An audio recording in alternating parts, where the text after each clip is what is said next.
యెహోవా కృప మన ఎడల హెచ్చుగా ఉన్నది. ఆయన విశ్వాస్యత నిరంతరము నిల్చును.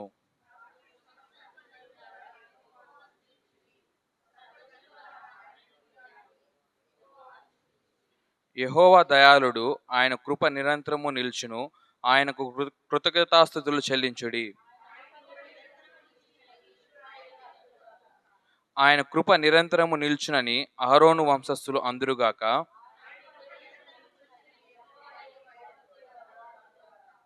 ఇరుకునందుండుడి, నేను యెహోవాకు మొరపెట్టి తిని, విశాల స్థలమందు యెహోవా నాకు ఉత్తరం ఇచ్చెను.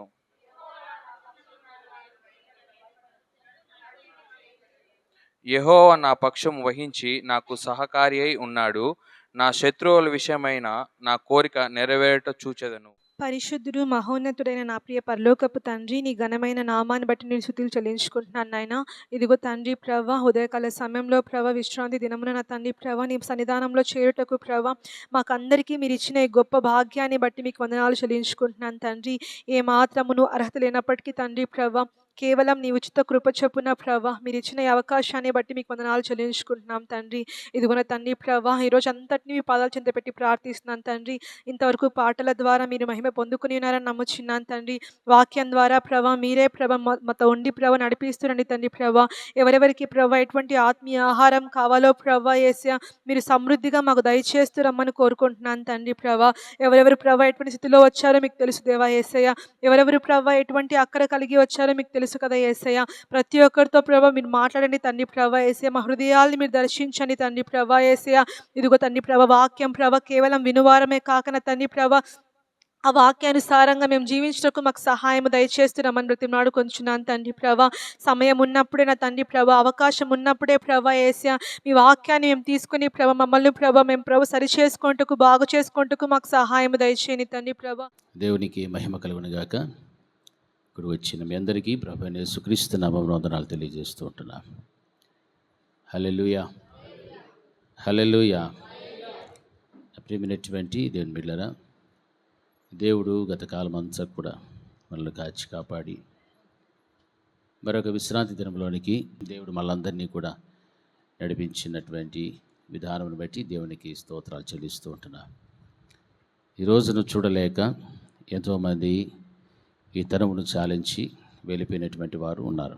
అయితే దేవుడు మనల్ని ఇంకనూ సజీవ లెక్కలో ఉంచి ఆయన యొక్క శాశ్వతమైనటువంటి ప్రేమను మన అందరిలో కూడా చూపిస్తూ మనల్ని సజీవ లెక్కలో ఉంచి ఆయన మనకి ఇంకనూ సమయాన్ని ఇస్తూ ఆయుష్ను పెంచుతూ మనల్ని ఆశీర్దిస్తూ దీవించుతూ ఓ చక్కని దేవుని యొక్క వాగ్దానములను ఆయన మనందరి ఎడల కూడా నెరవేర్చడానికి ఇష్టపడుచున్నటువంటి దేవుడు. హల్లెలూయా. మరి దేవుని యొక్క బిడలైనటువంటి మనమందరము కూడా దేవుని యొక్క పరిశుద్ధ గ్రంథంలో వాగ్దానాలు అనేటువంటివి మనం విన్నప్పుడు లేదా చదివినప్పుడు ధ్యానం చేస్తున్నప్పుడు మనకు ఎలా ఉంటుంది? చాలా సంతోషంగా ఉంటుంది, ఆసక్తిగా ఉంటుంది. ఇంకా కొన్ని దీవెనలు చెప్తే బాగుండు, ఇంకా కొన్ని ఆశీర్వాదాలు వస్తే బాగుండు అని అనిపిస్తుంది. మరి దేవుడు వాగ్దానము చేసిన వాడు కనుక ఆయన నమ్మదగినవాడు. నమ్మదగినటువంటి దేవుని బిడ్డలం మనము. మరి మన పట్ల దేవుడు వాగ్దానం చేస్తే నెరవేరుస్తాడా? నెరవేర్చడా? స్థిరపరుస్తాడా? లేదా? ఖచ్చితంగా స్థిరపరుస్తాడు. ఆ నమ్మకము విశ్వాసము మనందరికీ ఉంది. గతంలో కూడా మన జీవితంలో ఎన్నో మన విషయాలలో అద్భుతకరంగా ఆశ్చర్యకరంగా దేవుడు తాను చేసిన వాగ్దానాలన్నిటినీ కూడా స్థిరపరిచాడు, నెరవేర్చినాడు. ఇంకనూ ఆయన వాగ్దానములు చేసేవాడే. ఇంకనూ మనల్ని దీవిస్తాడు, ఇంకా మనల్ని ఆశీర్వదిస్తాడు. వీటన్నిటినీ కూడా మనం అనుభవిస్తూ మనము దేవునికి ఎలా ఉండాలి అంటే నమ్మకంగా మనం జీవించాలి. పరిశుద్ధ గ్రంథంలో మనం చూస్తే ఈ రోజున దేవుని యొక్క వాగ్దానము స్థిరపరిచేటువంటి వాడు అనేటువంటి అంశాన్ని బట్టి మనం ధ్యానం చేసుకుందాం.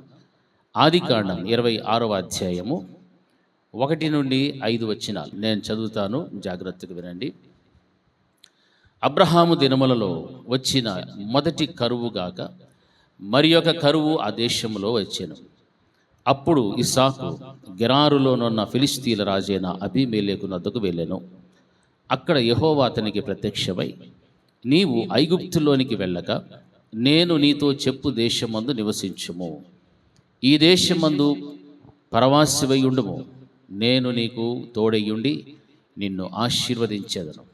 ఏలయనగా నీకును నీ సంతానమునకును ఈ దేశములన్నీ ఇచ్చి నీ తండ్రి అయిన అబ్రహాముతో నేను చేసిన ప్రమాణము నెరవేర్చి ఆకాశ నక్షత్రముల వలె నీ సంతానమును విస్తరింపచేసి ఈ దేశములన్నీ నీ సంతానమునకు ఇచ్చేదను.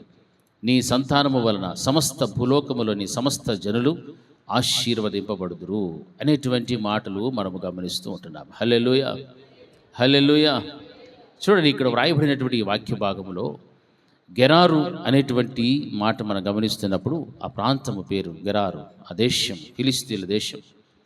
ఆ యొక్క ఫిలిస్తీన్లు ఉన్నటువంటి దేశంలో వాక్య భాగం మనం గమనిస్తున్నప్పుడు గెరారు అనగా విశ్రాంతి స్థలము దాని అర్థం, లేదా శిబిరము, లేకపోతే ఆగి ఉండాల్సినటువంటి స్థలము అని అర్థం. శిబిరాలు, ఆగి ఉండాల్సిన స్థలాలు, లేకపోతే గెరారు అనగా విశ్రాంతి స్థలము అని వాక్యములో మనం గమనిస్తున్నాం. మరి ఇస్సాకు, అబ్రహాము వీరందరూ కూడా ఆ ప్రాంతములలో నివసించినటువంటి వారు. ఇస్సాకు ఆ ప్రాంతంలో వ్యవసాయం చేసినటువంటి వ్యక్తిగా గమనిస్తున్నాం. చరిత్ర మనకు ఆ రీతిగా మనము చూస్తున్నప్పుడు ఈ కనాను దేశం యొక్క దక్షిణ సరిహద్దుల్లో ఉన్నటువంటి ప్రాంతమే గెరారు ప్రాంతం. ఈ ప్రాంతంలో ఉన్నటప్పుడు అబ్రహాము దినముల్లో వచ్చినటువంటి కరువు కాకుండా మరొక కరువు వచ్చారు. ఆ కరువు అనేటువంటిది వచ్చినప్పుడు దేవుని వాగ్దానము ఎవరి పట్ల ఉందంటే ఇస్సాకు తండ్రి అయిన అబ్రహాము పట్ల దేవుడు చెప్పాడు, నేను నీ సంతానమును విస్తరింపజేస్తా, ఈ దేశాలన్నీ నీకు ఇస్తానని చెప్పాడు. మరి అలాంటప్పుడు అబ్రహాము దినముల్లో వచ్చిన కరువు కాక మరొక కరువు వచ్చారు. మరొక కరువు వచ్చినప్పుడు ఏం చేస్తాము? కరువు ప్రాంతాల్లో ఉన్న వారందరూ కూడా వేరే ప్రాంతాలకు వలస వెళ్ళిపోతారు. అక్కడ ఏదో ఒక పని చేసుకొని కోటి విద్యలు కూటికి అని పొట్ట చేతులు పట్టుకొని వెళ్ళిపోయి పోషింపబడటానికి వెళ్ళిపోతారు. ఏదో ఒక పని చేసుకొని బ్రతకాలి కాబట్టి. మరి అదే విధముగా ఇస్సాకు జీవితంలో కూడా మనం చూస్తే ఆయన ఉన్నటువంటి దినాలలో ఆ యొక్క స్థలంలో కరువు అనేటువంటిది వచ్చినప్పుడు దేవుడు చెప్తున్నటువంటి మాట, నీవు ఇస్సాకు అనేటువంటి గెరారులోనున్న ఫిలిస్తీన్ల రాజైన అబీమెలెకునొద్దకు వెళ్తే అక్కడ యెహోవా ఇస్సాకుకు ప్రత్యక్షమైనట్టుగా వాక్యంలో మనం గమనిస్తున్నాం. అనేమంటున్నాడు అని వాక్యంలోకి వెళ్తే, నీవు ఐగుప్తులోనికి వెళ్ళక నేను నీతో చెప్పు దేశమందు నివసించుము అని చెప్పాడు. హల్లెలూయా. ఐగుప్తు అనేటే మనకందరికీ బాగా తెలుసు. ఐగుప్తు దేనికి సాదృశ్యము? బానిసత్వానికి, పాపానికి, వీటన్నిటికీ సాదృశ్యం. అయితే అక్కడ అన్నీ ఉన్నాయి, ఇక్కడ కరువు ఉంది. అయినప్పటికీ కూడా నువ్వు అక్కడికి వెళ్ళాల్సిన అవసరం లేదు. వెళ్ళకుండా నువ్వేం చెయ్యాలి అని అంటే, నేను చెప్పినటువంటి ఈ దేశంలోనే నువ్వు ఎలాగ ఉండాలంటే పరదేశివిగా, పరవాసివై నీవు ఉండు అని చెప్తున్నాడు. పరవాసిగానే నీవు ఉండు, అయినప్పటికీ కూడా నేను నిన్ను విడిచిపెట్టను. నేను నిన్ను దీవించగలుగుతాను, ఆశీర్వదిస్తాను. ఈ దేశం మందు నీవు పరవాసివై ఉంటే నేను నీకు తోడై ఉండి నిన్ను ఆశీర్వదించదును అని చెప్పాడు. మరి దేవుని యొక్క మాట, ఆ మాటకు మనము చాలా విలువ ఇచ్చే బిడ్డలుగా ఉండాలి. దేవుని యొక్క మాటకు అవిధేయత చూపెట్టకూడదు. గెరారు అనేటువంటి పదానికి అర్థము విశ్రాంతి స్థలం. ఒక కష్టపడుతూ శ్రమ పొందుతూ ఒక వ్యక్తి పనిచేస్తూ శరీరమునకు దేహమునకు అలసట వచ్చినప్పుడు విశ్రాంతి అనేటువంటిది అవసరమైనప్పుడు ఒక స్థలానికి వెళ్తాడు. ఆ స్థలంలో ఏం దొరుకుతుందని? విశ్రాంతి దొరుకుతుందని, నెమ్మది దొరుకుతుందని, కాసేపు సేద తీర్చుకోవచ్చు. ఇలాంటి శిబిరాలు అక్కడక్కడ కూడా ఉంటాయి. ఆగి వెళ్ళేటువంటి స్థలము అని మనం చెప్పుకోవచ్చు. కొంతమంది చూడండి, పాదచారులు వెళుతూ ఉంటారు, పాదయాత్ర చేసే వాళ్ళు వెళ్తూ ఉన్నప్పుడు అక్కడక్కడ ఏముంటాయి? శిబిరాలు ఉంటాయి. అక్కడక్కడ ఆగి వెళ్ళే స్థలాలు ఉంటాయి, విశ్రాంతి తీసుకునేటువంటి స్థలాలు ఉంటాయి. అంటే గెరారు అనేటువంటి ప్రాంతం కూడా ఎలాంటిదంటే అది విశ్రాంతి స్థలము. దేవుని వాక్యం ఏం సెలవిస్తుందంటే, ప్రయాసపడి భారము మోయుచున్న సమస్తమైన జనులారా నా యొద్దకు వస్తే నేను మీకేమిస్తా? విశ్రాంతిని ఇస్తానని చెప్పారు. అనగా ఈ విశ్రాంతి అనేటువంటిది ఎవరిస్తారు అని అంటే దేవుడు ఇస్తా. నేను నీకు విశ్రాంతినిస్తా, నెమ్మదినిస్తా, సమాధానమునిస్తా. నీకు వచ్చినటువంటి కరువులో నేను ఏం చేస్తాను? నీకు తోడుగా ఉంటా. నేను నిన్ను ఆశీర్వదించగలుగుతా. నేను నిన్ను ఆశీర్వదించి నేను నీకు తోడుగా ఉండాలంటే నేను చెప్పినట్టుగా ఈ దేశం అందే నీవు ఎలా ఉండాలి? పరవాసివై నీవు జీవించి ఇక్కడ, అప్పుడు నేను నీకు తోడుగా ఉంటాను. మరి మనము ఏ స్థితిలో ఉండినా, ఇస్సాకు ఏ స్థితిలో ఉండినా, ఆర్థికంగా బలహీనపడినా, ఎటువంటి పరిస్థితుల్లో ఉన్నా కానీ అతనికి తోడుగా ఎవరుంటారని వాగ్దానము చేస్తున్నాడు? దేవుడు వాగ్దానము చేశాడు. వాగ్దానము చేసిన దేవుడు నమ్మదగినవాడు. నమ్మదగినటువంటి దేవుని మాటలను ఇస్సాకు గారు విన్నారు కాబట్టి దేవుడు అతనికి తోడుగా ఉంటానని, అతన్ని ఆశీర్వదిస్తానని చెప్పినటువంటి నమ్మదగిన వాగ్దానము దేవుడు ఇస్సాకు జీవితంలో స్థిరపరిచాడు, నెరవేర్చాడు. ఈ వాక్యాన్ని బట్టి మనము గమనించాల్సినటువంటి విషయాలు ఎన్నో మనం తెలుసుకోవాల్సిన విషయం ఏమిటి? దేవుడు మనలను ఆయన రక్తము ద్వారా సంపాదించుకున్న తర్వాత మనకు రక్షణ ఇచ్చినప్పుడు విశ్రాంతి, లేకపోతే ఆగి ఉండాల్సిన స్థలం, నెమ్మదినిచ్చే స్థలం అనగా ఈ యొక్క దేవుని యొక్క సంఘమును దేవుడు మనకి ఇచ్చినప్పుడు మన జీవితంలో ఎన్నో శోధనలు రావచ్చు, సమస్యలు రావచ్చు, ఆకర్షించేటువంటివి ఎన్నో మనకు ఎదుట నిలబడచ్చు. అటువంటి వాటికి మనము లోబడక దేవునికి అవిధేయత చూపెట్టకుండా మనము ఉండాల్సిన స్థలంలోనే మనం ఉంటే ఎదుర్కొనేటువంటి ఎన్ని సమస్యలు వచ్చినా, శోధనలు వచ్చినా, కరువు వచ్చినా, ఇబ్బందులు వచ్చినా, సమస్యలు వచ్చినా, వ్యాధి బాధలు ఎన్ని వచ్చినప్పటికీ కూడా అందులో దేవుడు నీకు ఎలా ఉంటాడు? తోడుగా ఉంటాడు. ఆయన నిన్ను ఆశీర్వదిస్తాడు. చాలామంది జీవితాల్లో ఎలా ఉంటారు తెలుసా? కష్టం వస్తే, బాధ వస్తే, శోధన వస్తే, శ్రమ వస్తే దేన్ని విడిచిపెట్టేస్తారు? ఏమా? దేవుని సన్నిధిని విడిచిపెట్టి వెళ్ళిపోతారు మొదట. హల్లెలూయా. మళ్ళీ తర్వాత మళ్ళీ పాస్ట్ ఏడన్నా దారిలో కనిపిస్తే మళ్ళీ ఏదో చెప్తారు. దేవుని సన్నిధి మొట్ట విడిచిపెట్టేస్తారు. అంటే దేవునికి ఎడబాటు అయిపోతారు, సంఘానికి ఎడబాటు అయిపోతారు, మనుషులకు అనగా సంఘంలో ఉన్న పరిశుద్ధులకు ఎడబాటు అయిపోతారు. ఏం కారణము అని అంటే వారిని ఏదో కొన్ని ఆకర్షించి ఉండొచ్చు, లేకపోతే వారి జీవితంలో కష్టం వచ్చి ఉండొచ్చు, శోధన వచ్చి ఉండొచ్చు, వ్యాధి వచ్చి ఉండొచ్చు, బాధలు వచ్చి ఉండొచ్చు. వీటన్నిటికీ పరిష్కారం ఎవరిస్తారంటే ఆయనే. ఆయన సన్నిధినే విడిచిపెట్టి వెళ్ళిపోతే, ఆయనతో గడపాల్సినటువంటి స్థలంలో నీవు గడపకుండా పారిపోతే, నీవు ఇవ్వాల్సిన సమయం ఇవ్వకుండా నీవు దొంగగా నిలబడితే ఆయన నీకు తోడుగా ఉండలేడు, ఆయన నిన్ను ఆశీర్వదించలేడు. మరి ఇస్సాకుతో చెప్తున్న మాట, నీవు పరదేశిగా నీవు ఉండు, అక్కడే నువ్వు ఉండు, ఈ దేశంలోనే నీవు నివాసము చెయ్యి, నేను నీకు ఎలాగుంటా? తోడై ఉంటాను. హల్లెలూయా. నేను నీకు తోడుగా ఉంటా, నేను నిన్ను ఆశీర్వదిస్తాను అని చెప్పాడు దేవుడు. మరి ఆశీర్వాదము, ఆయన తోడ్పాటు అనేటువంటిది మనకు చాలా అవసరం.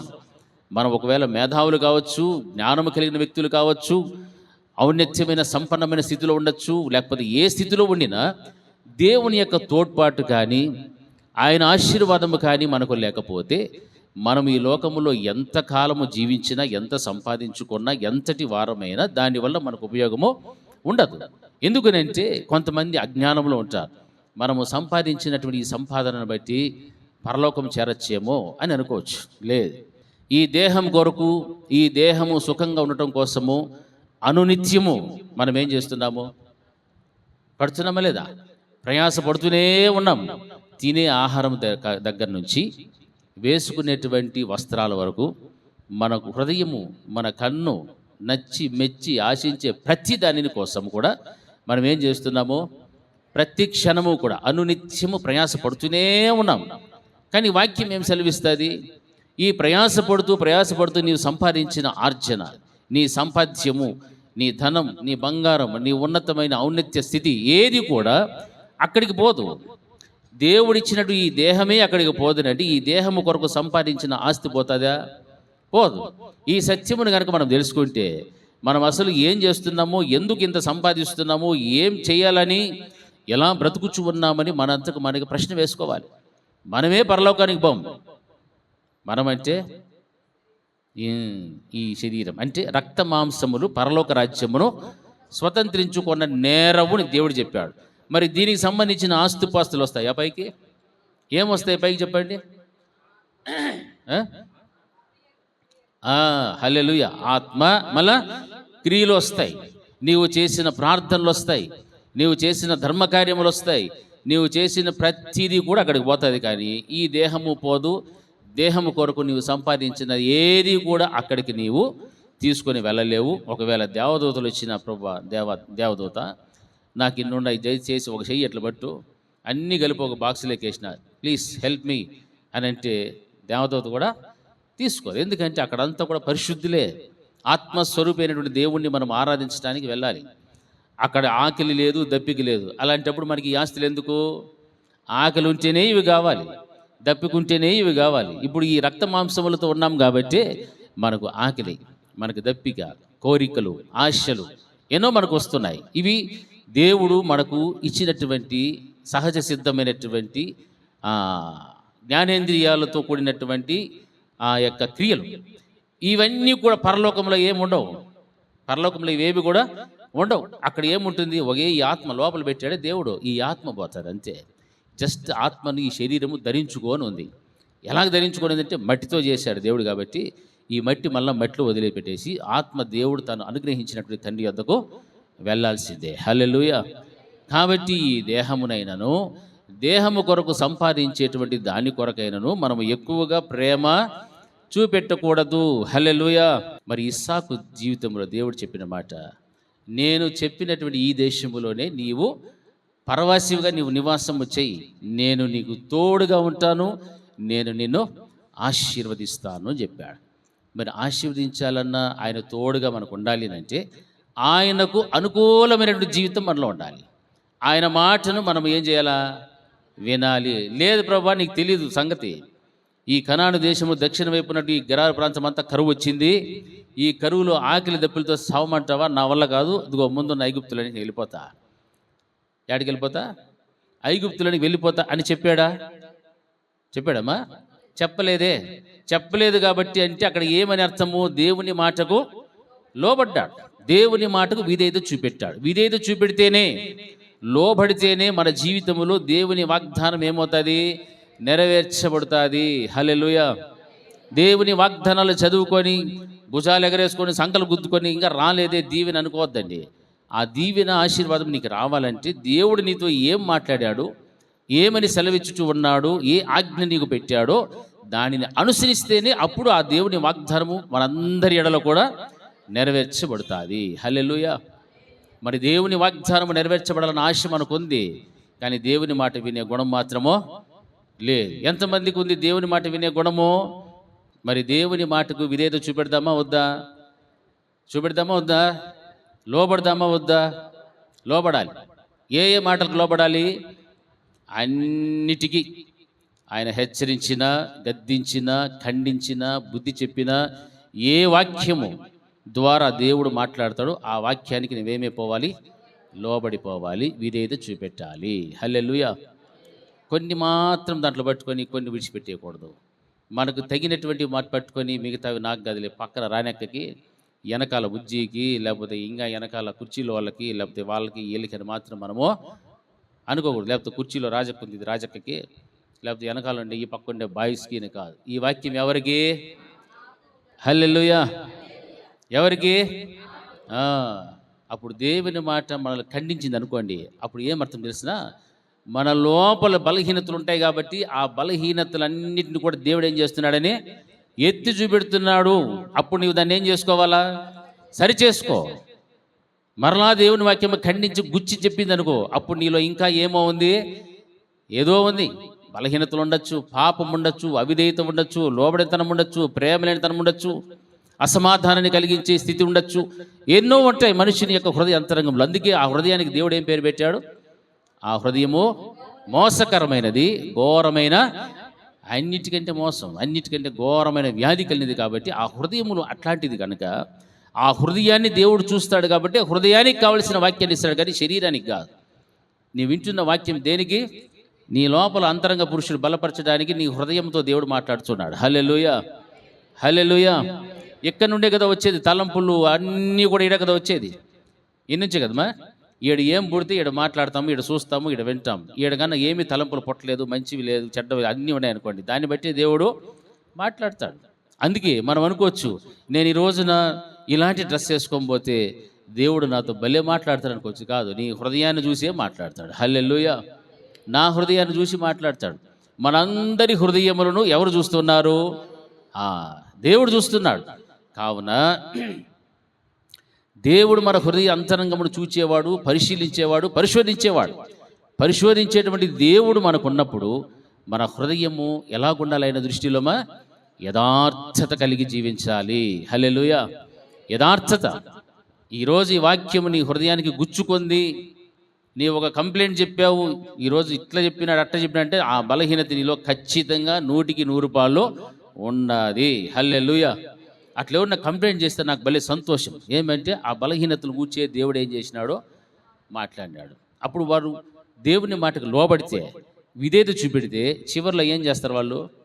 పశ్చాత్తాపపడతారు. కన్నీరు కాచి ప్రార్థన చేసుకొని, ప్రభా ఈ వాక్యం ఈ రోజున నాకే ఈ వాక్యం నన్ను పరిశుద్ధపరచు, పవిత్రపరచు, నా హృదయం యథార్థంగా ఉండటానికి సహాయం చేయి అని పశ్చాత్తాపడు కన్నీరు కాడిస్తే దేవుని సన్నిధిలో దేవుడు మన కొరకు సిద్ధపరిచిన ఆశీర్వాదాన్ని ఖచ్చితంగా ఇస్తాడు. హల్లెలూయా. మనం మొండి గిరాకులు అనుకోండి, మొండిగా వచ్చి మొండిగా వెళ్ళిపోతే ఆశీర్వాదాలు ఏమీ కూడా రావు. వస్తాయమ్మా? రావు. మన ప్రవర్తనను బట్టి, మన హృదయ యథార్థ ప్రవర్తనను బట్టి దేవుడు మనల్ని కూడా ఆశీర్వదిస్తాడు. ఇది సరిగా లేదనుకోండి, ఆశీర్వాదం కూడా సరిగా రాదు. అసలు రాదు, అసలుకే రాదు. ఇది క్లీన్గా ఉంటేనే, ఈ హృదయ సింహాసనం మీద ఆయన కూర్చుంటేనే, ఆయన వాక్యం లోపల భద్రంగా మనం దాచుకుంటేనే ఆ దీవెనలు, ఆశీర్వాదాలు అన్నీ కూడా సమృద్ధిగా మన లోపలికి, మన మీదికి, మన కుటుంబం మీదికి దేవుడు అలాగ పంపిస్తాడు. హల్లెలూయా. ఇది ఎక్కడెక్కడో తిరుగుతా, ఏమేమో ఆలోచన చేసి, ఏమేమో చెప్పుకుంటా, ఏమేమో ఉంటే ఆశీర్వాదం గడప దాకా వస్తుంది. ఆడనేమో ఉంటుంది. ఇది ఎప్పుడు క్లీన్ అయితే అప్పుడు లోపలికి పోదాము అని వస్తారు. చీకటి ఉన్న చోట వెలుగుకు స్థానం లేదు. వెలుగు వచ్చిన వెంటనే చీకటి ఏమైపోతుంది? వెళ్ళిపోతుంది. క్షణం కూడా పట్టదేమో. అట్లా లైట్ ఆన్ చేస్తే చీకటి అంతా ఏమైపోతుందమ్మా? ఎక్కడికి వెళ్ళిపోతుందో తెలియదు. వెలుగుమయంతో నింపబడతారు. మరి దేవుడు మన హృదయ అంతరంగాన్ని చూచి మాట్లాడేటప్పుడు లోబడాలి, విధేయత చూపెట్టాలి. ఆ విధేయత, లోబడేటువంటి స్థితి మనకుంటే దేవుడు నేను ఎక్కడ ఉండమంటే, ఏ మాట వినమంటే, ఏం చెయ్యమంటే అదే గనక నీవు చేస్తే అప్పుడు దేవుని యొక్క దీవెన, ఆశీర్వాదం అనేది నీ మీదికి వస్తుంది. హల్లెలూయా. ఇది మనము అనుసరించాలి. దేవా నీ వాక్యముతో నన్ను మాట్లాడు, నీ వాక్యము ద్వారా నన్ను పరిశోధించు నాయన, నా హృదయము నీకు అంగీకారముగా ఉండినట్లుగా నాతో నీవు మాట్లాడు అని మనం ప్రార్థన చేసుకోవాలి. అంతేగాని నీ వాక్యము ద్వారా నన్ను గుచ్చొద్దు, ఈరోజు ఏం వాక్యం చెప్తాడో నాకు ప్రశాంతంగా ఉండాలి అని ప్రార్థన చేసుకొని రావద్దు. ఎట్లా ప్రార్థనతో రావాలి? నా లోపల ఉన్నవన్నీ కూడా అది సరిచేయబడేటువంటి వాక్యము నాకు దయచే ప్రభువా అని ప్రార్థన చేసుకొని రావాలి. అప్పుడు మనం ఏమవుతాం? ఇక్కడికి వస్తే అదే దృష్టితో మన వాక్యం వైపు ఎదురు చూస్తాం. అప్పుడు దేవుడు నీతోనే మాట్లాడతాడు. మనం ఏదో పేకల్లాగా తినేసి పోవాల కాబట్టి పోతాము అంతే అని కూర్చొని, ఫ్యాన్ కింద కూర్చొని హాయిగా కాసేపు కునికేసి, ఆమె నేను కానికి పెట్టి ముందరకు వచ్చిన తర్వాత ఓ అమ్మ కానికేయాలి కదా అనేసింది, తీసి రూపాయి బిల్ల ఠంగం అనేసి అయిపోయింది ఈరోజు ఆదివారము అనేసి మనం ఇంటికి వెళ్ళిపోతే నువ్వు వచ్చిన దానికి ఏమీ ప్రయోజనంలే. మన పిల్లలను బడికి పంపిస్తాం. ఎందుకు? వాడు ఒక్కొక్క తరగతి పై మెట్టుకు వెళ్ళాలి, మంచి ఉద్యోగం చేయాలి, ప్రయోజకుడు కావాలంటే వాడు ఏం చేయాలి? ఇప్పుడు ఈ సంవత్సరం అంతా చదవాలి, నేర్చుకోవాలి, పరీక్షలు రాయాలి, పాస్ అవ్వాలి, మళ్ళీ ఇంకో తరగతి, మళ్ళీ అట్లా పోతేనే ఒక రోజున ప్రయోజకుడు. మనం కూడా అంతే, వారం వారం వస్తూ ఒక రోజున ఏమైపోవాలా? పరలోకమునకు పనికొచ్చే విశ్వాసులుగా తయారు కావాలి. హల్లెలూయా. పరలోకానికి పనికొచ్చే విశ్వాసాలుగా మారాలి, కానీ పనికిరాని విశ్వాసాలుగా ఇక్కడ పరలోకానికి వచ్చినటువంటి అవగాహన లేకుండా ఉందనే ఉండకూడదు. మన దేవుడు చూస్తే ఈ కుటుంబము నాకు పనికొచ్చే కుటుంబము, ఈ వ్యక్తి నాకు పనికొస్తాడు. ఎందుకు? ఆయన ఆరాధించడానికి. ఎక్కడ? పరలోకంలో. హల్లెలూయా. అక్కడ పనికొచ్చేటువంటి విధంగా మనం ఇక్కడ ఏమైపోవాలా? సిద్ధపడిపోవాలి. సిద్ధపడంటే మనలో ఉన్న బలహీనతలు ఏమేమి ఉన్నాయో మొత్తం అన్నీ తీసి పారేసి, కడిగేసి, ఊడ్చేసి, శుభ్రం చేసుకొని, నాలాగా తెల్ల బట్టలు ఎట్లున్నాయో అట్లా హృదయం ఎట్లా ఉండాలమ్మా? తెలుపు అంటే ఏమంటారా? చెప్తే కదా, నాలాగా తెల్ల బట్టలలాగా ఉండాలంటే హృదయం ఎట్లుండాలని? తెల్లగానో పరిశుద్ధంగా ఏదో ఒకటి చెప్పండి. ఎట్లా ఉండాలా? పరిశుద్ధంగా ఉండాలి. హల్లెలూయా, హల్లెలూయా. అప్పుడు అందులో ఎవరు నివసిస్తారు? ఆయన ఏమై ఉన్నాడు? అది పరిశుద్ధుడైనటువంటి దేవుడు నీ హృదయ అంతరంగములో ఆయన నివాసము చేయాలంటే నీ హృదయం ఎలా ఉండాలమ్మా? పరిశుద్ధంగా ఉండాలి. పరిశుద్ధంగా పెట్టుకుంటేనే ఆయన నీ లోపలికి వస్తాడు. కానీ అపవిత్రతతో కూడినటువంటి హృదయం ఉంటే ఆయన నీ లోనికి రాడు. మన భ్రమే, దేవుడు ఉండాలే, చేస్తాలే, పట్టుకుంటాలే, ఎత్తుకుంటాలే అని జాంతనై. హల్లెలూయా. అవి ఏమీ జరగవు. అందుకే విధేయత, లోబడేటువంటి స్థితి మనకు ఉండాలి. ఇస్సాకుతో అదే మాట్లాడుచుంటున్నాడు. ఈ దేశమందు పరవాసివై ఉండుము, నేను నీకు తోడై ఉండి నిన్ను ఆశీర్వదించదు. ఎందుకునంటే నీకును నీ సంతానమునకును ఈ దేశములన్నీ ఇచ్చి నీ తండ్రి అయిన అబ్రహాముతో నేను చేసిన ప్రమాణము నెరవేర్చి ఆకాశ నక్షత్రముల వలె నీ సంతానమును విస్తరింపజేసి ఈ దేశములన్నీ నీ సంతానమునకు ఇచ్చేదను. నీ సంతానము వలన సమస్త భూలోకములోని సమస్త జనులు ఆశీర్వదింపబడుదురు. హల్లెలూయా. కరువు ఎక్కడ, ఆశీర్వాదం ఎక్కడ? చూడండి, కరువు వచ్చేది. కరువులో దేవుడు అంటున్నాడు, నీ సంతానం వల్ల ఈ దేశములన్నీ కూడా సకల జనములన్నిటి కూడా ఏమవుతాయి? ఆశీర్వదించబడతాయి. అయ్యో ప్రభు, నాకు తినడానికి తిండే లేదు, నాకు ఏమీ లేదు, కరువు వచ్చేసేది, ఐగుప్తు దేశం ముందుంది, వెళ్ళిపోతా అని అంటే దేవుడు అక్కడే ఉండు, నువ్వు అక్కడే పరదేశివిగా ఉండు, నేను నీకు తోడుగా ఉంటా. ఆయన నీకు తోడుగా ఉంటే ఇక నీ జీవితంలో కరువు అనేటువంటిది రాదు అని చెప్తున్నాడు ఇస్సాకుతో. ఆయన మనకి ఎప్పుడు కూడా తోడుగా ఉండాలి, ఆయన కాపుదల మనకు ఉండాలి, ఆయన భద్రత మనకు ఉండాలి. అప్పుడే దేవుడు మనల్ని ఆశీర్వదిస్తూ ముందుకు నడిపిస్తుంటాడు. ఎన్నో పర్యాలు మనం గమనించుంటాం. మన కూడికలు ఏర్పాటు చేస్తే చుట్టూ భయంకరమైన వర్షం పడుతున్నా ఆ స్థలంలో మాత్రం వర్షము పడదు. ఏమి కారణము? అక్కడ దేవుడు మనకు తోడుగా ఉంటాడు, అక్కడ దేవుని కార్యాలు జరిగిస్తాడు. అట్లాంటి కార్యాలు ఎన్నో మనం చూస్తున్నాం. ఏం కారణము? ఒకవేళ చుట్టూ కరువు ఉండినా, చుట్టూ రోగములుండినా, వ్యాధులుండినా, బాధలున్నా, నీ గుడి పక్కన ఎంతమంది, ఈ పక్కన ఎంతమంది కూలినా పడినా నీకు మాత్రమో రాదు. హల్లెలూయా. ఏం ఆషామాషి వాగ్దానమా ఇది? అంత చిన్న వాగ్దానం కాదు, చాలా గొప్ప వాగ్దానం. పక్కలో భూకంపాలు వచ్చి పడిపోయి బిల్డింగులు కూలిపోయి ఏమైనా కానీ మనం మాత్రమో ఒలివి చెట్లాగా అట్లనే పైకి లేస్తాం. హల్లెలూయా, హల్లెలూయా. ఆ దేశంలో, ఏ దేశము ప్రకాష్ అది అక్క? వెనుజులా దేశంలో అన్నీ కాలిపోయాయి. ఏం కాలేదు? చర్చి ఒకటి కాలవలే. హల్లెలూయా. చర్చి మాత్రం అట్లే ఉంది. చుట్టుపక్కల ఉన్న ఇండ్లు మొత్తం అన్నీ ఏమైపోయామా? మరి దేవుడు మహిమ పొందుకున్నాడా లేదా? దేవునికి అసాధ్యమైన ఏదైనా ఉందా? లేదు. అక్కడ కరువు ఉంది, కరువులో కూడా నువ్వు పరదేశిగా ఉండు, నువ్వు అక్కడే, నేను నీకు తోడుగా ఉంటా, నేను నిన్ను ఆశీర్వదిస్తా. హల్లెలూయా. ఈ కరువును గురించి మాట్లాడితే చాలా భక్తుల గురించి మనం మాట్లాడుకోవాలి. ఆహారాన్ని పంపించిన దేవుడు, ఆహారాన్ని సిద్ధం చేసిన కుటుంబాన్ని ఆశీర్వదించిన దేవుడు, అదే సమయంలో చనిపోయిన వారిని సజీవులుగా లేపినటువంటి దేవుడు. ఇంత గొప్ప మహిమల కార్యాలు దేవుడి ద్వారా జరుగుతాయి. ఆ జరుగుతున్నటువంటి ఆ యొక్క కార్యాలను మనము అనుభవించేటువంటి విశ్వాసాలుగా మనం జీవిస్తే నిజంగా మనము ఆయనకు లోబడతాం, ఆయనను గౌరవిస్తాం, ఆయనకు విధేయత చూపెడతాం. అప్పుడు దేవుడు మనకు తోడుగా ఉండి మనల్ని ఏం చేస్తాడు? ఆశీర్వదిస్తాడు. హల్లెలూయా. అందుకే నేనున్న స్థితిలోనే నన్ను సంతృప్తిని ఇవ్వండి ప్రభువా అని ప్రార్థన. హల్లెలూయా. మనం ఉన్న స్థితిలోనే దేవుడు మళ్ళీ ఏం చేస్తాడు? సంతృప్తి అంటే కోట్ల ఆస్తి ఉండినా సంతృప్తి లేని జీవితాలు ఉంటాయి చూసారా? అట్లా కాదు. మనం ఉన్న స్థితిలోనే, మధ్యతరగతి కావచ్చు, పేదవాళ్ళు కావచ్చు, చెట్టు కింద ఉండొచ్చు, నువ్వు అద్దీంట్లో ఉండొచ్చు, లేదు ఒక మంచి భవనంలో ఉండొచ్చు, ఎక్కడుండినా నీ ఉన్న స్థితిలోనే నీ దేవుడు నిన్ను ఏం చేస్తాడు? సంతృప్తిని ఇస్తాడు. సంతృప్తిని కలుగు చేసే దేవుడు మన దేవుడు. అందుకే కరువు వచ్చినా ఏమొచ్చినా కానీ దేవుడు ఏం మర్చిపోలేదు తెలుసా? ఆయన తన తండ్రి అయినటువంటి అబ్రహాము ఎడల చేసిన వాగ్దానమును మర్చిపోలేదు. హల్లెలూయా. తండ్రి ఎడల చేసిన వాగ్దానం మర్చిపోలేదు. అందుకే కుమారుని విషయంలో జ్ఞాపకం తెచ్చుకుంటూ, నేను నీ సంతానమునకు ఈ దేశములన్నీ ఇచ్చి నీ తండ్రి అయిన అబ్రహాముతో నేను చేసిన ప్రమాణము నెరవేర్చి, నీ తండ్రితో నేను చేశాను ఒక ప్రమాణము, దాన్ని నేను చేస్తాను, నెరవేరుస్తా. ఆకాశ నక్షత్రముల వలె నీ సంతానమును విస్తరింపచేస్తాను. ఈ దేశములన్నీ కూడా నీ సంతానమునికి ఇచ్చేస్తా. నీ సంతానము వలన సమస్త భూలోకములోని సమస్త జనులు కూడా ఆశీర్వదించబడుదురు. హల్లెలూయా. ఎందుకంటే అబ్రహాము నా మాట విని నేను విధించిన దానిని, నా ఆజ్ఞలను, నా కట్టడలను, నా నియమములను గైకొనెనని చెప్పాను. హల్లెలూయా. అబ్రహాం ఏమేమి గైకొన్నాడుమా? ఆయన విధించిన దాని ఆజ్ఞలను, కట్టడలను, నియమములను గైకొన్నాడు. ఎవరు?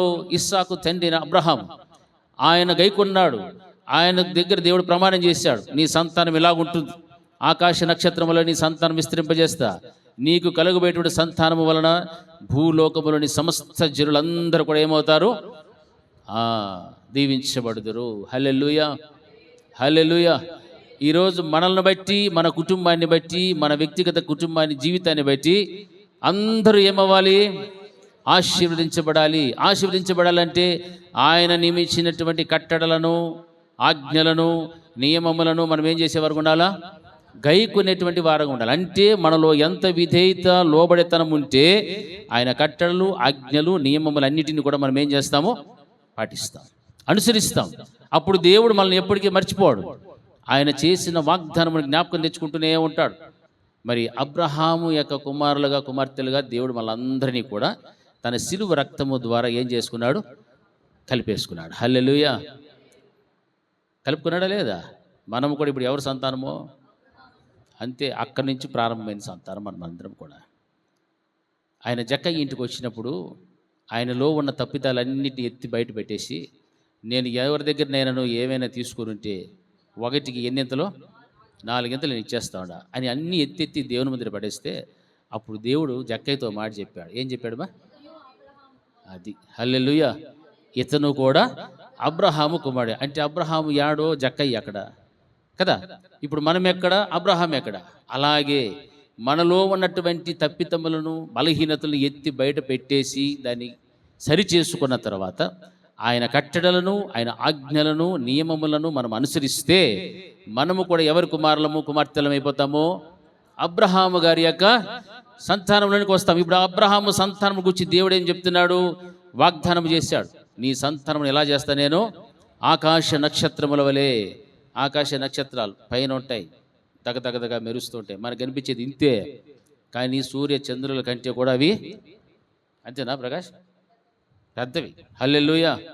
అవి ఎక్కడో ఉన్నాయి, ఎక్కడో చాలా దూరంలో ఉన్నాయి. అక్కడి నుంచి మనకు నక్షత్రాలు మనకు కనిపించేవి కొన్నే. మనకు కనిపించేటివి కొన్ని నక్షత్రాలు, కనపడిన నక్షత్రాలు ఇంకా చాలా ఉన్నాయి. హల్లెలూయా, హల్లెలూయా. మరి అన్నీ ఒకసారి కిందకి దిగినాయి అనుకోండి, భూమి ఉంటుందా? భూమి ఉండదంటే మనం కూడా. అందుకే దేవుడు వేటిని ఎక్కడెక్కడ ఏ స్థానంలో ఉంచాడో అక్కడ పెట్టాడు. అంటే వాటితో దేవుడు పోల్చాడంటే ఎంత ఉన్నతమైన స్థితిని అబ్రహాము సంతానానికి దేవుడు ఇచ్చాడో ఒకసారి ఆలోచన చేయండి. ఉన్నతమైన స్థానం ఎవరికి? దేవుని ఆజ్ఞలను, కట్టడలను, నియమములను అనుసరించి జీవించి గైకొనేటువంటి వారిని ఆకాశ నక్షత్రములతో దేవుడు పోలుస్తా. ఆ విధంగా నేను నీ సంతానాన్ని ఆశీర్వదిస్తా. హల్లెలూయా. మరలా మీ సంతానము ద్వారానే భూలోకములో ఉన్న సమస్త జనులను కూడా నేనేం చేస్తాను? ఆశీర్వదిస్తానంటున్నాడు. మనల్ని ఆశీర్వదించడమే కాదు, మన ద్వారా ఇంకా అనేక మందిని దేవుడు ఆశీర్వదిస్తాడు. అందుకే ప్రార్థన చేసేటప్పుడు, ప్రభా ఈ కుటుంబాన్ని ఆశీర్వదించు, ఈ కుటుంబం ద్వారా, ఈ కుటుంబంలో ఉన్న వ్యక్తులు ఇంకా అనేక మందికి ఆశీర్వాదకరంగా, దీవెనకరంగా ఉండాలని నేను ప్రార్థన చేస్తా. మరి ఆ పాయింట్ మీరు ఎంతమంది అర్థం చేసుకున్నారో, విన్నారో, గ్రహించారో నాకు తెలియదు. యా ఇంటికి పోయినా నేను చేస్తా. ఈ కుటుంబాన్నే కాదు, ఈ కుటుంబం ద్వారా ఇంకా అనేక మంది దీవించబడాలి, ఆశీర్వదించబడాలి అని ప్రార్థన చేస్తాం. ఎందుకు? మీరు దీవించబడాలి, ఇంకా మీ వలన అనేక మంది దీవించబడాలి, ఆశీర్వదించబడాలి. మీరు మీ వలన ఇంకో కొంతమంది ఆశీర్వదించబడాలి. ఇది దేవుని యొక్క వాక్యం. ఆ రోజున అబ్రహాముతో చేసిన వాగ్దానం. తన కుమారుడైనటువంటి ఇస్సాకు కరువులో ఉన్నప్పటికీ కూడా ఆయన చెప్తున్న మాట, నీవు నేను చెప్పిన ఈ దేశం అందే పరదేశిగా నీ ఉండు, నేను నీకు తోడుగా ఉంటాను. ఈ వాక్యం అంతా అయిన తర్వాత మరలా అక్కడ అదే అధ్యాయంలో మనం గమనిస్తే 12వ వచనం నుండి నేను చదువుతాను చూడండి. ఇస్సాకు ఆ దేశమందున్నవాడై విత్తనము వేసి ఆ సంవత్సరము 100 ఫలము పొందెను. యెహోవా అతనిని ఆశీర్వదించెను గనుక ఆ మనుష్యుడు గొప్పవాడాయెను. హల్లెలూయా.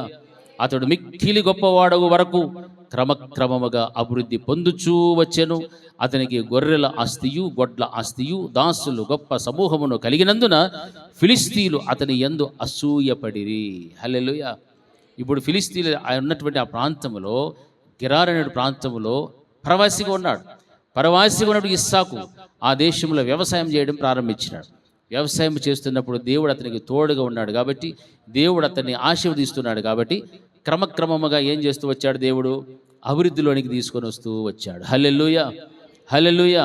విత్తనము వేసి ఆ సంవత్సరము 100 ఫలము పొందెను. ఇది ఆశీర్వాదం. అంటే ఎన్నింతలో? దాంట్లో ఒక్కటంటే ఒక్కటి కూడా తగ్గలేదు. వేసిన దానికి 100 ఫలం పొందాడంటే దేవుడు తోడ్పాటు ఉంటే, దేవుడు మనకు తోడుగా ఉంటే, ఆయన మనల్ని ఆశీర్వదిస్తే ఆ తోడ్పాటును బట్టి వచ్చే దీవెన ఆశీర్వాదము అంత ఉన్నతంగా ఉంటుంది. మనం ఎంతో కష్టపడుచున్నాం. ఉదయం లేచింది రాత్రి పండుకున్నంత వరకు కూడా ఉదయం అన్నీ కూడా కష్టపడుతున్నా కానీ ఆయనను వ్యర్థమే అని దేవుడు చెప్తాడు. హల్లెలూయా. మీరు ఉదయాన్నే వేకువని లేచి చాలా రాత్రి అయిన తర్వాత పండుకొనుచు ఉండుట కూడా వ్యర్థమే. తన ప్రియులు నిద్రించుచు ఉండగా ఆయన వారికి ఇచ్చుచూ ఉన్నాడు. ఆయన ప్రియులంటే ఎవరు? అబ్రహాము సంతానములకు చేర్చబడినటువంటి మనమందరం. అలాగని సోమరులాగా నిద్రపోమనిగా వారి వలె మనం ఎక్కువ ప్రయాసపడకుండా దేవుని ఆధారం చేసుకుని దేవుని చిత్తానుసారంగా మనం జీవిస్తే మనల్ని దేవుడు ఎలాగ ఆశీర్వదించాలో ఆ దినములలో ఇస్సాకు విత్తనము వేసి నూరింతల ఫలము పొందినట్టుగా మనల్ని కూడా దేవుడు ఫలభరితమైన జీవితాలు దేవుడిస్తాడు. హల్లెలూయా. ఫిలిస్తీన్లు వారు ఈయనను చూచి ఏమైపోయారు? అసూయపడిరి. హల్లెలూయా. అసూయపడినంత దీవెన ఆశీర్వాదాన్ని దేవుడు మనకు ఇవ్వగలుగుతాడు. అందుకే వాక్యములో మనం గమనిస్తూ ఉంటే సామెతల గ్రంథంలో ఏముంది? 10వ అధ్యాయం 22వ వచనంలో యెహోవా ఆశీర్వాదము ఐశ్వర్యమిచ్చును, నరుల కష్టము చేత ఆ ఆశీర్వాదము ఎక్కువ కాదు. హల్లెలూయా. దేవుడు మనల్ని ఆశీర్వదిస్తే ఏమిస్తాడమ్మా? ఐశ్వర్యం ఇస్తాడు. నరుల కష్టము చేత ఆ ఆశీర్వాదము ఎక్కువేమి కాదు. నువ్వు అనుకోవచ్చు, నేను కష్టపడి సంపాదించిన, నేను రక్తం గార్చి సంపాదించిన, అన్ని కష్టాలు పడినా మంచిది. కానీ దేవుని యొక్క వాక్యం ఏం సెలవిస్తుందంటే దేవుని యొక్క ఆశీర్వాదం ఏమిస్తుందమ్మా? ఐశ్వర్యం ఇస్తుంది. ఎవరికి ఇస్తుంది ఐశ్వర్యము? అబ్రహాము జీవితంలో ఏం చేశాడు? ఆయన దేవుని యొక్క ఆజ్ఞలను, కట్టడలను, నియమములను గైకొన్నటువంటి వ్యక్తి. అనుసరించినటువంటి విధానమును బట్టి అబ్రహాముకు చేసిన వాగ్దానమును జ్ఞాపకం చేసుకొని అక్కడితో ఆగిపోలేదు. కానీ తన కుమారుడైన ఇస్సాకు జీవితంలో కరువు ప్రాంతంలో కరువు వచ్చిన కాలంలో కూడా దేవుడు అతడిని జ్ఞాపకం చేసుకొని ఆ వాగ్దానమును జ్ఞాపకం చేస్తూ చెబుతున్నాడు. హల్లెలూయా. ఆ దేశములో ఆయన విత్తనం వేసినప్పుడు నూరింతల ఫలం వచ్చేటట్టుగా, ఫిలిస్తీన్లు అసూయపడినట్టుగా అంత గొప్ప దీవెన ఆశీర్వాదం అనేటువంటిది దేవుడు వారికి ఇచ్చేశాడు. ఈరోజు నీవు దీవించబడకపోవడానికి కారణాలు, ఆశీర్వదించబడకపోవడానికి గల కారణాలు ఏంటి? ఆలోచన చెయ్యి. ఇజ్రాయేలీల ప్రజలు కూడా ఆ తర్వాత దినాల్లో క్రమక్రమంగా దేవునికి అవిధేయత చూపెట్టారు, దేవునికి కోపం పుట్టించారు. ఆయన రోషము కలిగినటువంటి వాడు, రౌద్రం పుట్టించారు. అటువంటిప్పుడు దేవుడు వారిని ఫిలిస్తీన్ల చేతికి అప్పగించాడు. ఇలాంటి సమస్యల్లో దినాల్లో ఉంటున్నప్పుడు దేవుడు మరలా వారి ఎడల చేసిన వాగ్దానమును జ్ఞాపకం తెచ్చుకొని జకర్యా గ్రంథంలో ఒక మాట రాస్తున్నాడు. సమాధానకరమైన సూచనమైన ద్రాక్ష చెట్లు ఫలమిచ్చును, భూమి పండుతుంది, ఆకాశము నుండి మంచు కురుస్తుంది, ఈ జనులలో శేషించిన వారికి వీటన్నిటినీ నేను స్వాస్థ్యముగా ఇస్తాను, ఇది సైన్యములకు అధిపతికు యెహోవా వాక్కు అని ఆ రోజున యూదా వారితో, ఇశ్రాయేల్ వారితో చెప్తున్నటువంటి మాటలు జకర్యా గ్రంథం 8వ అధ్యాయం 12వ వచనంలో ఈ మాటలు రాయబడుతున్నాయి. మన జీవితంలో కూడా ఇప్పుడు ఒకవేళ దీవించబడకపోతే, ఆశీర్వాదము లేదు అని అనుకుంటే, ఒకవేళ దేవునికి వ్యతిరేకంగా జీవిస్తుండొచ్చు, దేవునికి లోబడకుండా ఉండొచ్చు, దేవునికి అవిధేయత చూపెడుతుండొచ్చు, వాక్యాన్ని తిరస్కరిస్తూ ఉండొచ్చు, వాక్యోపదేశంగా మనం బ్రతకడానికి ఇష్టపడకపోవచ్చు. దేవుడు నిన్ను గద్దించినప్పుడు, ఖండించినప్పుడు ఈ మాటలు నాకు వద్దులే అని నీవు దేవునికి దూరంగా వెళ్ళిపోవచ్చు. అలాంటప్పుడు దేవుని కోపం తప్ప మరొకటి ఉండదు, దేవునికి నీకు ఎడబాటు తప్ప మరొకటి ఉండదు. అయితే దేవుని ఎదుట మరలా వచ్చి నువ్వు పశ్చాత్తాపపడితే అప్పుడు నిన్ను మరలా దేవుడు జ్ఞాపకం చేసుకుంటాడు. దేవుడు నీ ఎడల చేసిన వాగ్దానాన్ని జ్ఞాపకం తెచ్చుకుంటాడు. ఆయన ఆశీర్వదించడానికి ఇష్టపడతాడు. అందుకే వాక్యంలో సెలవిచ్చిన రీతిగా సమాధాన సూచన అయిన ద్రాక్ష చెట్లు ఫలమిస్తాయి, భూమి పండుతుంది, ఆకాశం నుండి మంచు కురుస్తుంది, ఈ జనులలో శేషించిన వారికి వీటన్నిటిని నేను స్వాస్థ్యముగా ఇస్తాను, ఇది సైన్యములకు అధిపతి యెహోవా యొక్క వాక్కు. హల్లెలూయా. హల్లెలూయా. ఇంత ఉన్నతమైన కార్యాలు దేవుడు చేయడానికి ఆయన ఇష్టపడేటువంటి వారు. హల్లెలూయా. హల్లెలూయా.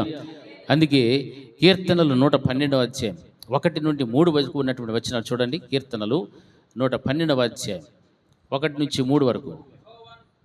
యెహోవాను స్తుతించుడి, యెహోవా యందు భయభక్తులు గలవాడు ఆయన ఆజ్ఞలను బట్టి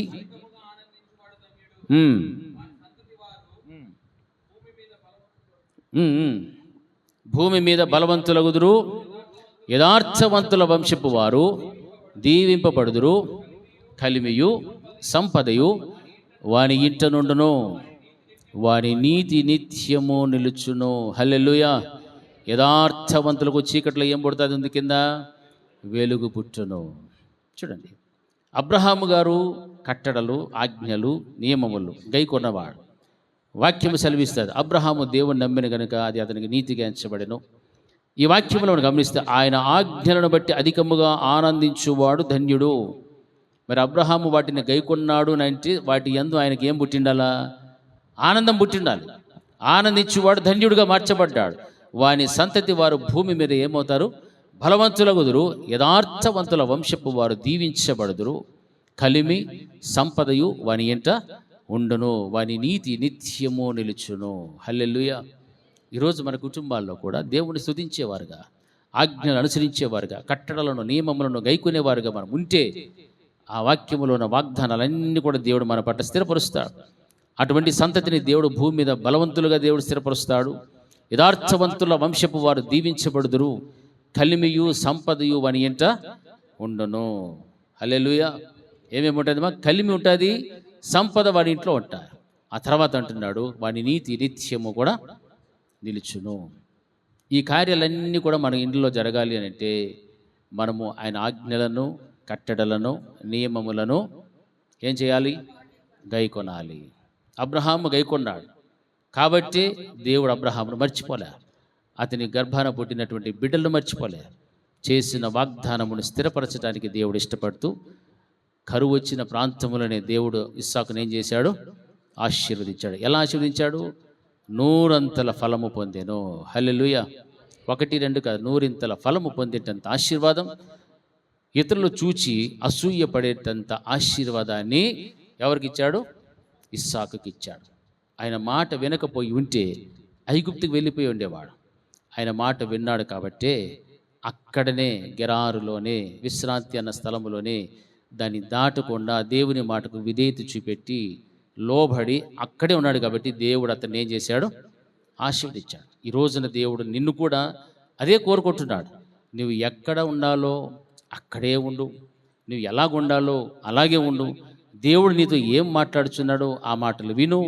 ఆ కట్టడలను, ఆ యొక్క ఆజ్ఞలను, నియమములను నువ్వు గైకును. వాటి ప్రకారంగా జీవించు. నీ ఎదుట కరువు వచ్చిన, శోధన వచ్చిన, వ్యాధి బాధలు ఎన్ని వచ్చినా వాటిలో నుండి నిన్ను తప్పించడానికి నీ దేవుడు నీకు తోడుగా ఉండి నిన్నేం చేస్తాడు? ఆశీర్వదించేస్తాడు. హల్లెలూయా. అందుకే అబ్రహాము గారి గురించి ఒక మాట ఏం రాయబడిందంటే, యెహోవా నా యజమానుని బహుగా ఆశీర్వదించెను గనుక అతడు గొప్పవాడయ్యను. అతనికి గొర్రెలను, గొడ్లను, వెండి బంగారమును, దాసి జనమును, ఒంటెలను, గాడిదలను దయచేసెను. ఎవరి మాట చెప్తున్నారు? ఎలియాజరు. ఎవరి గురించి మా? ఎక్కడ చెప్తున్నాడు? అక్కడికి వెళ్ళాడు. ఎవరి కోసము? ఇదే ఇస్సాకుకు పెళ్లి చూపులకు పోయినాడు. హల్లెలూయా. ఈ ఇస్సాకుకు పెళ్లి చూపులకు పోయి అమ్మాయి కోసం పోయాడు. అప్పుడు వారి దగ్గర మాట్లాడుతున్నాడు. నా యజమానుని దేవుడు ఎట్లా చేసినాడు? గొప్పగా ఆశీర్వదించినాడు. హల్లెలూయా. బహుగా ఆశీర్వదించిన కనుక అతడు గొప్పవాడయ్యను. మనం గొప్పవాళ్ళు కావాలంటే మనల్ని దేవుడు ఏం చేయాలా? ఆశీర్వదించాలి. మనల్ని దేవుడు ఆశీర్వదించకపోతే మనం అంతకు మనం డబ్బా కొట్టుకోవాల్సిందే. నాది ఇంత లావు, నేను ఇంత పొడుగు, నేను అది ఇది చెప్పుకోవాల్సిందే. దేవుడు మనల్ని ఆశీర్వదిస్తే మనం ఏమైపోతాము? గొప్పోళ్ళు అయిపోతాం. హల్లెలూయా. హల్లెలూయా. ఎంతమందికి అర్థమైంది? దేవుడు ఆశీర్వదిస్తే నేను గొప్పవాడని అవుతానని. ఇప్పుడు మళ్ళీ ఎవరు ఆశీర్వదించాలా? ఆయన ఆశీర్వదించాలంటే అది చేస్తే ఆశీర్వాదం వస్తుంది. నువ్వు ఏమవుతావు? గొప్ప వ్యక్తి అవుతావు. హల్లెలూయా. హల్లెలూయా. మొదట మనం ఏమైపోవాలా? బెండ్ అవ్వాలా. బెండ్ అయితే ఆ నుంచి మనకేమొస్తుంది? వస్తుంది. అప్పుడు మనం ఏమవుతాము? అక్కడ లోపడకుండా నేను ఇట్లనే పోవాలంటే మాత్రం కుదరనే. ఫస్ట్ మనం బెండ్ కావాలి. బెండ్ అయితేనే ఏమొస్తుంది? ఆశీర్వాదాలు, దీవెనలు వర్షం కురిసినట్టు కురుస్తాయి. హల్లెలూయా. ఆకాశపు వాక్యలను విప్పి పట్టజాలనతో విస్తారముగా దీవెనలు కుమ్మరించబడతాయి. ఎప్పుడు? దానికి ముందు ఒక మాట ఉంది. ఏం చేస్తే ఆకాశ వాక్యలు చెప్తారంటారా దేవుడు? అది. హల్లెలూయా. ఎక్కడ ఆహారం కావాలా? ఉండునట్లుగా, నా మందిరంలో ఆహారం ఉండునట్లుగా మీ రాబడి అంతటిలో ఏం రాబడి? అన్నీ చూడాలి, అట్లా అద్దాలు పెట్టుకొని చూడాలి ఏమేమి రాబడులు వస్తుంటాయి. ఒకటి మింగేసి ఒకటి ఇచ్చేది కాదు, అన్ని రాబడి అంటే మొత్తం A to Z. హల్లెలూయా, హల్లెలూయా. ఆ పని చేస్తే మన కోసం ఏం విప్పబడతాయి? అవి తెరవబడతాయి. హల్లెలూయా. దేంట్లో ఇమ్మన్నాడు? నీ రాబడి అంటే ఎన్ని ఆదాయాలు వస్తాయి ఒక్కొరికి? అన్నీ. అర్థమైందా? ఎన్ని ఆదాయాలు, ఎంత రాబడి వస్తే అన్ని రాబడిలో నుంచి తీసుకొచ్చి దేవుని మందిరంలో ఆహారం ఉండాలి బాగా. ఇందా తీసుకో, పెట్టు, పట్టు అనేసి పెడితే, నిన్న తిరుపతికి పోయినా, అక్కడ ఒక చర్చి కట్టారు, చాలా పెద్ద బాగా కట్టారు. వాళ్ళు చెప్తున్నారు, అంతా చర్చిలో ఉండేటువంటి విశ్వాసులు, పాత వాళ్ళు అందరూ చేరి బాగా హెల్ప్ చేసినారు, బయట దేశాల్లో ఉన్నారు, వారందరూ బాగా సమృద్ధిగా ఇచ్చారు కాబట్టి ఈ మందిరం ఈ రోజున ఇలాగా కట్టబడింది అని చెప్పారు. చూసారా? మరి దేవుడు వారిని ఆశీర్వదించాడా లేదా? ఆశీర్వదించాడు. వాళ్ళు సెంట్రల్ ఏసీ పెట్టుకుని ఒక సెంట్రల్ ఏసీకి 25 లక్షల రూపాయలు ఖర్చు పెట్టారు, సెంట్రల్ ఏసీకి మాత్రమే. ఇంకా బిల్డింగ్కి ఎంత ఏంటుంది? లేబరే 34 లక్షలు ఎన్నో చెప్పారు, 40 లక్షలు లేబర్ ఇచ్చారంట, కూలీలు 40 లక్షలు. ఇవన్నీ ఎక్కడి నుండి వచ్చినాయి? వారు పైన ఉన్నట్టు సంస్థ నుంచి ఏం తీసుకోలేదంట, ₹1 కూడా తీసుకోలేదంట. అందరూ ఎవరిచ్చారు? మీలాంటి విశ్వాసులే. హల్లెలూయా. చూసారా? ఎందుకు ఇచ్చారు?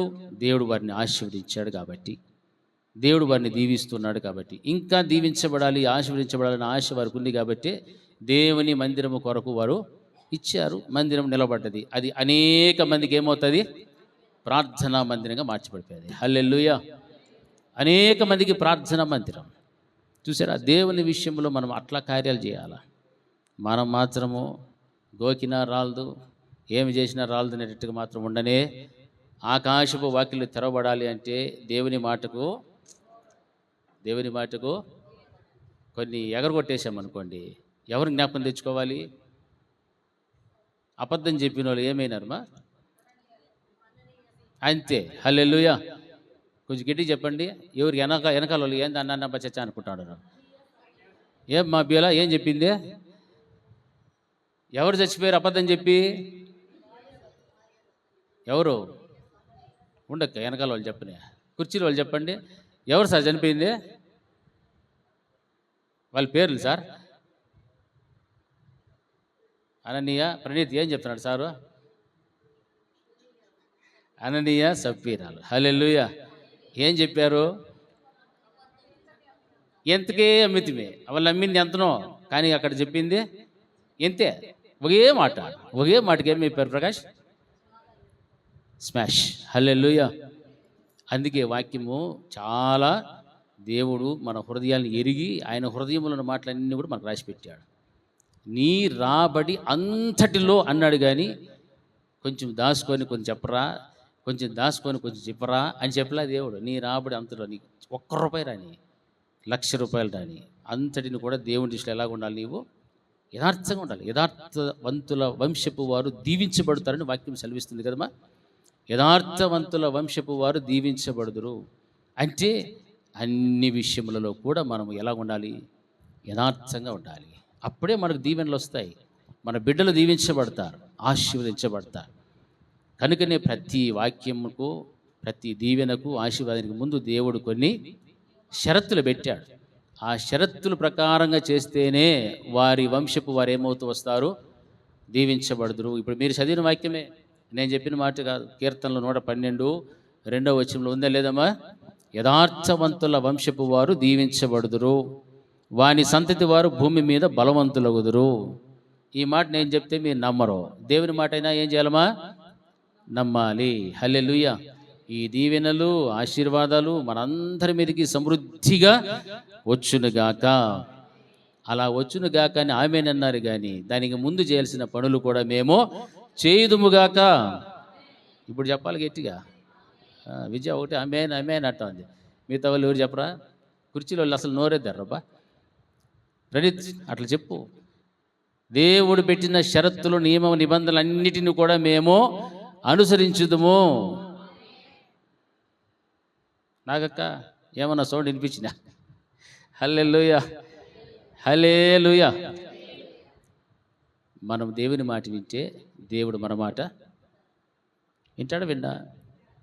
చెప్పండిరా. మనం దేవుని మాట వినకపోతే మన మాట కూడా దేవుడు, ఎందుకంటే ఇది మాట వింది కాబట్టి వీడి మాట వినడు. వాళ్ళ మాట నేను విన్నప్పుడు నా మాట ఎందుకు వినాలంటే దేవుడు మన బిడ్డల్ని అంటాం లేదా? నా బిడ్డ నా మాట వినదు కాబట్టి వాళ్ళ మాట నేను కూడా విన్ను. మనం ఓపెన్గా చెప్తాం. మరి మనం అందరము దేవుని బిడ్డలమే, మరి ఆయన మాట వినాలొద్దా? అప్పుడు మనం అడిగేది కూడా దేవుడు వింటాడు. విని మళ్ళీ తర్వాత నువ్వు ఏం అడుగుతున్నావో కూడా దేవుడు చూస్తాడు. పనికి వచ్చేదా, పనికి మాలిందా, మంచిదా చెడ్డదా దేవుడు చూచి ఆచి చూసి నీకు ఎప్పుడు కావాలో దాన్ని ఇస్తాడు. హల్లెలూయా. కాబట్టి దేవుడు వాగ్దానము చేసిన వాడు నమ్మదగిన వాడు. కాబట్టి ఆ నమ్మదగిన దేవుడు మన వాగ్దానాలన్నిటినీ కూడా నెరవేర్చినటువంటి దేవుడే. హల్లెలూయా. అబ్రహామును దేవుడు బహుగా ఆశీర్వదించిన గనుక ఆయన గొప్పవాడయ్యను. కరువులో ఇస్సాకును ఆశీర్వదించాడు కాబట్టి 100 ఫలము పొందెను. దేవుడు అతని పరవాసిగా ఉన్నప్పటికీ కూడా నేను నీకు తోడుగా ఉంటా, నేను నిన్ను ఆశీర్వదిస్తా. ఈరోజు నువ్వు దేనికి భయపడాల్సిన అవసరం లేదు. ఈ కష్టం ఉంది, ఈ బాధ ఉంది, ఈ అప్పుల్లో నేను కూరుకుపోయాను, లేకపోతే నా మీద ఇన్ని శోధనలు ఉన్నాయి, అవసరం లేదు. వీటన్నిటిని ఎదిరించడానికి, జయించడానికి నీకు తోడుగా నీవు నమ్మినటువంటి, నీవు ఆశ్రయించిన నీ దేవుడు నీకు తోడుగా ఉన్నాడు అన్నటువంటి ధైర్యముతో, విశ్వాసముతో నీ ముందుకు వెళ్తే ఆయన నిన్నేం చేస్తాడు? ఆశీర్వదిస్తాడు. హల్లెలూయా. ఆ దీవెన, ఆశీర్వాదము, దేవుని యొక్క తోడ్పాటు మనందరి కుటుంబముల మీద దేవుడు స్థిరపరచునుగాక. ఆమేన్. ప్రార్థన చేసుకుందాం. మహోన్నతుడైన మా తండ్రి, మీ ఔన్నత్యమైనటువంటి మీ ప్రేమను బట్టి, మీరు నాతో మా అందరితో మాట్లాడిన మీ అమూల్యమైన జీవపు మాటలను బట్టి మీకు స్తోత్రములు. మీరు చాలా ఉన్నతమైన దేవుడు ప్రభా. మమ్మల్ని దీవించే దేవుడు, ఆశీర్వదించే దేవుడు. అబ్రహామును జ్ఞాపకం తెచ్చుకున్నారు, ఇస్సాకును జ్ఞాపకం తెచ్చుకున్నారు ప్రభా. ఈరోజు మమ్మల్ని కూడా మీరు జ్ఞాపకం తెచ్చుకోనండి. మా జీవితాల్లో కూడా ఎన్నో సమస్యలతో, ఇబ్బందులలో, శోధనలో మేము సతమతమవుతున్నటువంటి వారమే దేవా. మమ్మల్ని అందరినీ కూడా మీ ఆజ్ఞలను, కట్టడలను, నియమ నిబంధనలను అనుసరించేవారుగా, గైకొనేటువంటి బిడలుగా మమ్మల్ని తయారు చేసి దేవా, మమ్మల్ని 100 ఫలము పొందేటువంటి దీవెన, ఆశీర్వాదాన్ని మాకు దయచేయండి. ఎంతోమంది జీవితాల్లో మీ దీవెన పొందుకోలేక, ఆశీర్వదించబడలేక దేవా ఎంతోమందినైనా సతమతమవుతున్నారు. సమాధానం లేని బిడ్డలు ఎంతోమంది ఉన్నారు దేవా. నెమ్మది లేని బిడ్డలు ఉన్నారు. ఎంతోమంది నా తండ్రి ప్రభా అగ్ని లాంటి సుడిగుండాల్లో ప్రయాణం చేస్తున్న వారు ఉన్నారు. మీకు దూరస్తులైన వారు ఉన్నారు. అటువంటి బిడ్డలందరినీ కూడా మీరు దర్శించండి. బిడ్డలు మీరు దీవించి ఆశీర్వదించమని యేసు నామములో ప్రార్థించి వేడుకుంటున్నాము తండ్రి.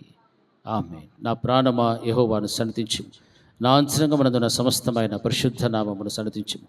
నా ప్రాణమా యెహోవాను సన్నతించుము, ఆయన చేసిన ఉపకారములలో దేనిని మరవకము. ఆమేన్. మన తండ్రి అయిన దేవుని ప్రేమయు, ఆయన కుమారుడైన యేసుక్రీస్తు యొక్క కృపయు, పరిశుద్ధాత్మ దేవుని యొక్క అన్యోన్య సహవాసం ఇప్పుడు ఎల్లప్పుడూ నిత్యం నిరంతరం సదాకాలం ఆయన కృపా సమాధానం మనకు, మన కుటుంబములకు తోడే ఉండి నడిపించునుగాక. ఆమేన్. అందరికీ